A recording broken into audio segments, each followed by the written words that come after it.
গ্রামের এক কোণে ছিল একটি পুরনো বাড়ি। বাড়ির চারপাশে ছিল বড় একটি সবুজ বাগান। সেই বাগানে নানা রঙের ফুল ফুটত।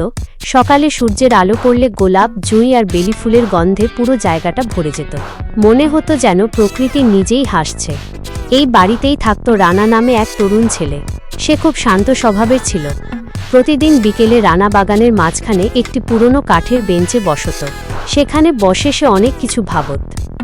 বাগানের মাঝখানে ছিল একটি বড় আম গাছ। সেই গাছের ছায়া পুরো বাগানকে ঠান্ডা করে রাখত। একদিন রানা লক্ষ্য করল বাগানের এক কোণে ছোট একটি অচেনা ফুল ফুটেছে। ফুলটি আগে কখনো দেখেনি সে। ফুলটি ছিল নীল রঙের, আর তার চারপাশে অদ্ভুত এক আলো ছড়িয়েছিল। রানা অবাক হয়ে তাকিয়ে রইল। পরের দিন আবার সে সেই ফুল দেখতে গেল, কিন্তু আশ্চর্যের বিষয়, ফুলটি তখন আর সেখানে নেই। রানা ভাবল হয়তো সে ভুল দেখেছে, কিন্তু তার মনে কেমন যেন রহস্যের অনুভূতি তৈরি হলো। কয়েকদিন পরে আবার সেই ফুলটি দেখা গেল। এবার ফুলের পাশে ছোট একটি প্রজাপতি উড়ছিল।